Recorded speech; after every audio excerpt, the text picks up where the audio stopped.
Mi nombre es Ximena Duarte. Nací como hija única, y desde pequeña me repetían que debía ser la esperanza de la familia. Mis padres creían que yo traería armonía, pero lo único que traje fue incomodidad. Nunca supe llorar de manera que provocara lástima. Si me lastimaba la rodilla, en vez de sollozar como las demás niñas, solo miraba la sangre y pensaba en lo frágil que era la piel. Cuando alguien intentaba consolarme, me apartaba. Con el tiempo, mis padres comenzaron a sentir que había algo equivocado en mí. Yo lo sabía. Lo veía en la forma en que me observaban, con esa mezcla de frustración y miedo. Cuando cumplí 12 años, decidieron tener otra hija. Según ellos, para que yo no estuviera tan sola. En realidad, era un intento de arreglar lo que veían como un error, yo. Así nació mi hermanita. Ella era lo contrario a mí. Suave, sonriente, lloraba con ternura, inspiraba compasión. La familia entera la adoraba. Al principio yo la observaba en silencio desde la esquina del cuarto, tan pequeña, tan débil. Bastaba con un dedo para quebrarla. Esa fragilidad me fascinaba. No me malinterpretes, no quería matarla. Al menos no en ese momento. Lo que sentía era curiosidad, me gustaba ver cómo todos corrían a su lado, al mínimo llanto, mientras a mí me ignoraban aunque sangrara. Aprendí rápido que su presencia me convertía en sombra. Y sí, extrañamente, eso me tranquilizaba. Nadie esperaba ya que fuera la niña buena. Podía ser lo que realmente era, alguien sin la más mínima empatía. Una tarde, mientras mi madre cocinaba, la abuela Carmen me llamó al patio. «Ximena, cuida a tu hermanita un momento». La puse sobre mis piernas. Su piel era suave, su respiración irregular. Me pregunté cuánto tardaría en dejar de respirar si apretaba un poco su cuello. No lo hice. Solo deslicé mi dedo por su garganta y sonreí al verla estremecerse. En ese instante, entendí que mi existencia había cambiado. Ya no era el centro de la familia, pero tenía un secreto. Nadie sabía lo que pensaba mientras sostenía a esa niña indefensa. El amor de mis padres hacia ella era incondicional. Cada noche la arropaban con ternura. Cada día le compraban ropa nueva. Yo recibía lo justo: comida, techo, educación, nada más. No me importaba. Aprendí a sobrevivir en la indiferencia. El desastre ocurrió en un verano sofocante. Tenía 13 años, mi hermanita apenas 2. Ese día, mis tíos menores, Leticia y Raúl, vinieron de visita con su hijo Mateo, un niño de 6 años insoportable. Mientras los adultos charlaban, los niños fuimos enviados al patio. Mateo empezó a molestar a mi hermanita. Le jalaba el cabello, la empujaba, le arrebataba los juguetes. Yo lo miraba en silencio, esperando. De pronto, la empujó con fuerza contra las escaleras de cemento. El golpe resonó como un trueno. Mi hermanita quedó tendida, inmóvil, la cabeza sangrando. El tiempo se detuvo. Los gritos llegaron segundos después. Mis padres corrieron, levantaron a la niña. Mi madre chillaba, mi padre maldecía. La llevaron al hospital, pero era inútil. Murió antes de llegar. La casa se llenó de lamentos. La abuela Carmen golpeaba el suelo con los puños. Mis tíos repetían que solo fue un accidente. Yo, en silencio, observaba. No sentía dolor ni rabia, solo curiosidad. Así de fácil se apagaba una vida. Después vino la culpa, pero no la mía. Mi madre gritaba que yo debía haberla cuidado. Era su hermana mayor. ¿Cómo pudiste dejar que pasara esto? No respondí. En mi interior sabía la verdad. No hice nada porque no quise. Mateo lloraba en un rincón, protegido por Leticia y Raúl. Es solo un niño, decían. No entiende lo que hizo. Pero yo lo entendía. Y desde ese momento, supe que un día tendría que ajustar cuentas con él. El funeral fue un espectáculo. Flores, rezos, vecinos murmurando. Yo sostenía la foto de mi hermanita sin derramar una lágrima. Las miradas me atravesaban. ¡Qué monstruo! Ni siquiera llora por su hermana. Si supieran lo que realmente pensaba. El funeral terminó, pero el eco de los gritos de mi madre aún retumbaba en la casa. Cada rincón olía a cera y flores marchitas. Todos hablaban de pérdida, de destino. Yo solo pensaba en lo simple que había sido todo. Un empujón, un golpe, silencio. Mis padres no me miraban a los ojos. Mi madre me culpaba abiertamente. Si hubieras cuidado a tu hermana, ella estaría viva. Yo no respondía. La dejaba gritar. ¿Para qué defenderme, si era cierto? Pude detener a Mateo, pero no lo hice. La tensión con mis tíos menores creció como hiedra venenosa. Leticia lloraba en cada visita, fingiendo compasión. Raúl insistía en que Mateo era inocente. Es un niño, no entiende. Yo lo observaba. No era inocencia, era crueldad mal contenida. Sus ojos brillaban cuando hablaban de mi hermana muerta. Ese brillo lo reconocía bien, era el mismo que yo veía en el espejo. La abuela Carmen trataba de poner paz. El dolor nos consume, pero somos familia, decía con voz quebrada. Familia. Esa palabra vacía. Después de la muerte de mi hermanita, la familia se convirtió en un campo de batalla. Mateo empezó a burlarse de mí. Tu hermana está muerta por tu culpa, susurraba cuando nadie escuchaba. Yo la empujé y tú no hiciste nada. Cada palabra era un veneno delicioso. No me dolía, me daba más razones para esperar el momento de ajustar cuentas. Mis padres intentaban rehacer la rutina, pero nada era igual. Las noches se llenaban de gritos, discusiones interminables sobre culpas y responsabilidades. Yo los escuchaba desde mi cuarto, fría, indiferente. Una vez mi padre dijo: Ximena no siente nada, ¿no lo ves? Es como si no tuviera alma. Tenía razón. El tiempo pasó, pero la herida en la familia no cerraba. Cada reunión terminaba en reproches. Leticia lloraba. Raúl defendía a Mateo. Mis padres me señalaban. Yo los miraba como quien observa un teatro absurdo. Mientras tanto, Mateo crecía. Se volvió más insolente, más cruel. Me perseguía con sus burlas, seguro de que nadie lo castigaría. Monstruo sin lágrimas, me le llamaba. No pudiste protegerla. Yo lo dejaba hablar. El silencio es un arma más filosa que cualquier insulto. Una tarde, en casa de la abuela Carmen, lo encontré solo en el patio. Jugaba con un cuchillo pequeño, de esos que usan para pelar frutas. Me miró y sonrió. ¿Sabes qué? Si quisiera, podría matarte ahora. Lo observé fijamente. Me acerqué sin miedo, tomé el cuchillo de su mano y lo puse en mi garganta. Él se quedó helado. Escribí en un cuaderno que siempre llevaba: hazlo, veremos si tienes el valor. Mateo retrocedió, pálido, y salió corriendo. Yo me quedé allí, sintiendo por primera vez un placer extraño, el poder del miedo. Desde entonces dejó de molestarme directamente, pero no dejó de hablar. Inventaba historias, me pintaba como la culpable de todo. Los adultos, ciegos, le creían. Yo no necesitaba defenderme. El tiempo me daría la oportunidad.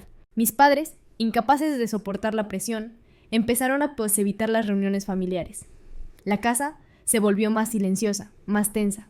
Mi madre lloraba en su cuarto, mi padre bebía hasta quedarse dormido en el sofá. Yo, en cambio, sentía una calma creciente. Había descubierto mi papel en este drama. No era la víctima, ni la culpable, era la observadora. Y los observadores son los únicos que sobreviven. Los años pasaron, pero la herida nunca cerró. La muerte de mi hermanita se convirtió en un fantasma que rondaba cada reunión familiar. Cada vez que Leticia y Raúl venían con Mateo, las discusiones estallaban como pólvora. No fue culpa de Mateo, era un niño, gritaba Leticia, con lágrimas ensayadas. Fue un asesino desde entonces, respondía mi madre, hundida en su dolor. Yo me quedaba en silencio, observando cómo se despedazaban entre ellos. No necesitaba intervenir. La verdad estaba enterrada, pero sus culpas los estaban consumiendo poco a poco. Mateo creció convencido de su impunidad. A los 10 años ya tenía esa sonrisa torcida de quien sabe que puede salirse con la suya. Me miraba con descaro y murmuraba: ¿recuerdas el golpe? La sangre en el suelo fue hermosa. Yo lo observaba, sin pestañear, y en mi cuaderno escribía cada palabra, cada gesto. No por miedo, sino como quien prepara un expediente. Un día, en casa de la abuela Carmen, ocurrió algo revelador. Durante la comida familiar, Mateo comenzó a reírse sin motivo. Si mi primita no hubiera muerto, ahora todos la estarían consintiendo, dijo en voz alta. Qué bueno que ya no estorba. La mesa quedó helada. Leticia lo regañó a medias. Raúl trató de cubrirlo. Mis padres se levantaron furiosos, pero la abuela, con voz cansada, susurró: ese niño no tiene corazón. Yo sonreí. Al fin alguien lo veía. Los conflictos se trasladaron a los tribunales. Mis padres demandaron a mis tíos menores por negligencia. Pero la ley es un animal ciego, aceptó el argumento de accidente infantil. Caso cerrado. Para mí no fue un fracaso, fue confirmación. La justicia de los vivos no sirve. La única justicia real es la que uno fabrica con sus propias manos. En la escuela, mi fama de rara creció. Algunos me llamaban la hermana del fantasma. No me molestaba. Aprendí a moverme en los márgenes, invisible cuando quería, implacable cuando lo necesitaba. Mateo, en cambio, disfrutaba del centro de atención. Era encantador con los profesores, simpático con los compañeros. Nadie veía la podredumbre detrás de su sonrisa. Nadie excepto yo. Cuando cumplí 15, mis padres intentaron organizar una fiesta. Querían normalidad, pero en medio de la celebración, Leticia apareció con Mateo. El ambiente se volvió ácido. Yo lo vi acercarse a la mesa, tomar un cuchillo de pastel y señalarme discretamente. Un día, con esto, susurró. Le quité el cuchillo de la mano sin decir palabra y lo hundí en el pastel frente a todos. Sonreí, él palideció. Los adultos pensaron que era una broma. Yo sabía que era una declaración de guerra. Esa noche, en mi cuarto, escribí: el miedo es el único idioma que Mateo entiende, y yo lo hablo mejor que nadie. La abuela Carmen enfermó. La casa se llenó de visitas, oraciones, médicos. Entre las sombras, Mateo seguía con sus provocaciones. Pero ahora había algo distinto en sus ojos. Por primera vez, lo noté inquieto al quedarse a solas conmigo. Era lógico. Había crecido, pero también yo no. Y ya no era la niña que callaba. Era la joven que sabía esperar. La enfermedad de la abuela Carmen aceleró la descomposición de la familia. Su casa, antes refugio neutral, se convirtió en un campo minado. Las visitas de Leticia y Raúl eran cada vez más tensas. Mis padres evitaban cruzarse con ellos, pero inevitablemente coincidían frente a la cama de la anciana. Si no hubieras traído a Meo aquel día, escupí a mi madre, con los ojos rojos. Era un accidente, respondía Leticia entre lágrimas fingidas. Un accidente no repite su orgullo durante años, murmuraba mi padre, mirando al niño con desprecio. Mateo sonreía, como siempre. A veces se inclinaba hacia mí y susurraba: ellos discuten, pero tú y yo sabemos la verdad. Te gusta tanto como a mí. Yo lo observaba, sin parpadear. Mi silencio era el espejo donde se reflejaba su monstruo. La abuela Carmen, debilitada, llamó un día a toda la familia. Con voz frágil, pidió paz. No quiero llevarme esta guerra pues de la tumba. Nadie respondió. El silencio pesaba más que cualquier promesa. Yo la miré en silencio, pensando que incluso en sus últimos días, la abuela seguía sin ver lo esencial. La paz era imposible cuando el veneno ya había entrado en la sangre de la familia. Mateo comenzó a jugar más sucio. Robaba pequeñas cosas y las escondía en mis bolsillos, para acusarme después. Rompía objetos y decía que fui yo. Los adultos, confundidos, no sabían en quién creer. Siempre fue rara, decía Leticia, mirando hacia capaz que de veras lo hizo. Yo no me defendía. No lo necesitaba. Cada mentira suya era una cuerda que se enredaba más en su propio cuello. Una noche lo encontré en el pasillo, cuchillo en mano. Si te mato ahora, dirán que te suicidaste, susurró. Me acerqué hasta que la punta del cuchillo tocó mi pecho. Saqué mi cuaderno y escribí: hazlo, así sabrán quién eres en realidad. Su mano tembló, bajó el cuchillo y salió corriendo. Sonreí. El miedo había cambiado de bando. La abuela murió poco después. El funeral fue un desfile de hipocresías. Rezos, lágrimas forzadas, abrazos teatrales. Yo cargué con la urna en silencio, sintiendo que no era la abuela quien se enterraba, sino el último hilo que mantenía unida a la familia. Tras el entierro, las visitas se redujeron a reproches legales. Mis padres exigían responsabilidades. Leticia y Raúl se defendían con abogados. Mateo escuchaba todo, sonriendo como quien disfruta de una obra de teatro sangrienta. Yo, mientras tanto, me aislaba más. Las clases, la casa, los pasillos vacíos eran mi territorio. Aprendí a moverme sin ser vista, a observar sin ser notada. Cada gesto de Mateo, cada mentira de Leticia, cada amenaza de Raúl, lo escribía todo en mis cuadernos. No era un diario, era un archivo. Y algún día, ese archivo sería su sentencia. Una tarde, Mateo intentó provocarme delante de todos. ¿Sabes, Jimena? Si tu hermanita estuviera viva, tú no tendrías lugar aquí. Ella era la favorita. Tú solo eres la sobra. Mis padres estallaron. Mi madre lo abofeteó. Mi padre casi golpea a Raúl. La sala se convirtió en un campo de batalla. Yo, en medio, permanecí inmóvil, sosteniendo la foto de mi hermana muerta. No dije nada, no necesitaba hacerlo. La guerra ya había comenzado, y yo solo debía esperar el momento adecuado para decidir quién sobreviviría. Las discusiones familiares se transformaron en demandas formales. Mis padres, consumidos por la rabia, llevaron a Leticia y Raúl a los tribunales. Querían que Mateo fuese declarado responsable, aunque ya había pasado casi una década desde la muerte de mi hermanita. Los jueces desestimaron el caso. Era un niño, no hay delito que perseguir, dictaron. Esa sentencia cayó como una lápida sobre mis padres. Mi madre se hundió más en el llanto, mi padre en el alcohol. Yo, en cambio, no sentí nada. La justicia de los vivos nunca me importó. Mateo, crecido y arrogante, disfrutaba de la impunidad. ¿Viste? Ni la ley pudo conmigo, me susurraba cuando quedábamos solos. Eres tú contra mí, Ximena, y tú no tienes nada. Se equivocaba. Yo lo tenía todo. Su miedo, sus palabras, su rostro marcado por la soberbia. El tiempo me dio la razón. A los 15, Mateo se volvió más violento. Golpeaba a otros niños, robaba, mentía con descaro. Pero siempre se encontraba manera de salir limpio. Leticia lo defendía con lágrimas, Raúl con amenazas. Yo lo seguía observando, anotando cada cosa. No buscaba venganza inmediata. La paciencia es un arma más letal que el odio. Un día, en casa de la abuela muerta, Mateo me acorraló contra la pared.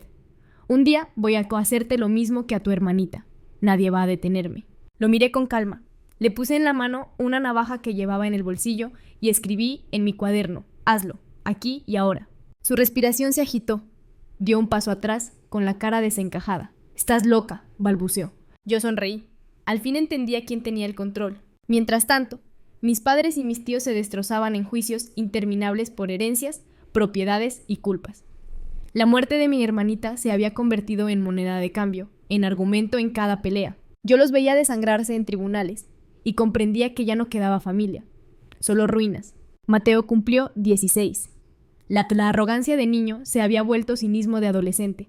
Llegaba a las reuniones con mirada desafiante, hablando de peleas, de conquistas baratas. Yo sí sé vivir, decía con tono burlón. No como tú, siempre callada, siempre sombra. Lo dejaba hablar. Él necesitaba el ruido, yo tenía el silencio. Una tarde, mientras todos discutían en la sala, lo encontré solo en la cocina. Tomaba vino directamente de la botella. Me miró y sonrió. Brindemos por tu hermanita. Donde esté, seguro agradece que yo la liberé de esta familia podrida. Tomé el vaso de su mano y lo estrellé contra el piso. Escribí rápido: tu tiempo se acaba. Él rió, pero sus ojos temblaron. La guerra ya no era de familias, era entre él y yo. Los adultos se perdían en sus pleitos, los jueces en tecnicismos, los vecinos en chismes. Nadie veía lo evidente. Dos monstruos habían nacido en la misma casa, y tarde o temprano, solo uno quedaría en pie. El enfrentamiento con Mateo ya no era silencioso. Se había vuelto un duelo abierto, aunque los adultos no lo comprendieran. Cada mirada era un reto, cada palabra un cuchillo. Él sabía que yo lo observaba, y yo sabía que no podía esconderse. En una reunión familiar, Mateo decidió provocarme frente a todos. Ximena siempre fue rara, dijo riéndose. Seguro hasta disfrutó cuando su hermana... Las conversaciones se congelaron. Mi madre casi se desmaya. Mi padre se levantó con un rugido. Leticia gritó que eran cosas de niños. Raúl se interpuso. Yo me quedé sentada, mirándolo. Saqué mi cuaderno y escribí despacio, para que todos pudieran ver. No disfruté su muerte, disfruto la tuya, que se acerca. El silencio se volvió insoportable. Mateo palideció, aunque intentó mantener la sonrisa. Después de ese día, empezó a evitar quedarse a solas conmigo. Ya no me provocaba directamente, pero buscaba otras formas. Rumores en la escuela, robos pequeños puestos en mi mochila, comentarios venenosos a los vecinos. Yo lo dejaba. Cada mentira suya era una confesión más. Un día lo encontré en la calle con un grupo de amigos. Bebían, fumaban, reían fuerte. Al verme, Mateo se acercó tambaleando. ¿Sabes, Ximena? Nadie te va a creer nunca. Yo soy el simpático, tú eres la muda rara. Si un día apareces muerta, dirán que te suicidaste. Lo miré fijamente. Acerqué mi rostro al suyo y susurré, aunque mi voz apenas era aire. ¡Tíndalo! Su risa se quebró. Sus amigos lo miraron, extrañados. Él retrocedió. Yo seguí de pie, inmóvil. Mis padres estaban rotos. El juicio perdido los había dejado vacíos. La casa era un cementerio de gritos apagados. Yo los observaba y pensaba, ustedes crearon este monstruo y ahora no saben cómo detenerlo. No me refería solo a Mateo, también a mí. Una noche, escuché a mis padres discutir con Leticia y Raúl. Las voces subieron, los insultos volaron. Tu hijo es un asesino, gritó mi madre. Y tu hija es un monstruo sin alma, escupió Leticia. Las palabras quedaron flotando como cuchillos en la sala. Yo estaba en las escaleras, sonriendo en la oscuridad. Al fin lo decían en voz alta, monstruo. No me ofendía, era la verdad. Mateo cumplió 17. Más alto, más fuerte, más torcido, pero también más inseguro cuando me miraba. Sabía que yo lo esperaba, sabía que la paciencia era mi ventaja. Una noche, en la casa de la abuela muerta, nos quedamos solos. Me miró con el mismo brillo cruel de años atrás. Pude matarte tantas veces, dijo en un susurro. Le mostré mi cuaderno, y nunca lo hiciste, porque en el fondo sabes que soy más fuerte que tú. Él apretó los puños, pero no se movió. Yo sonreí. El ambiente familiar era insoportable. Las reuniones se habían convertido en trincheras. Todos se odiaban, todos se culpaban. Nadie se daba cuenta de que la verdadera guerra ya no era entre adultos, sino entre dos jóvenes marcados por la misma sombra. Y esa guerra aún no había llegado a su final. El año en que Mateo cumplió 18, todo explotó. Ya no era el niño insolente, ni el adolescente cruel. Era un hombre joven con el veneno incrustado en la sangre. Y yo, con la misma edad, ya no era la hermana rara y muda. Era su reflejo, su enemigo natural. La tensión llegó al límite durante una comida familiar. Mis padres, Leticia y Raúl, discutían como siempre.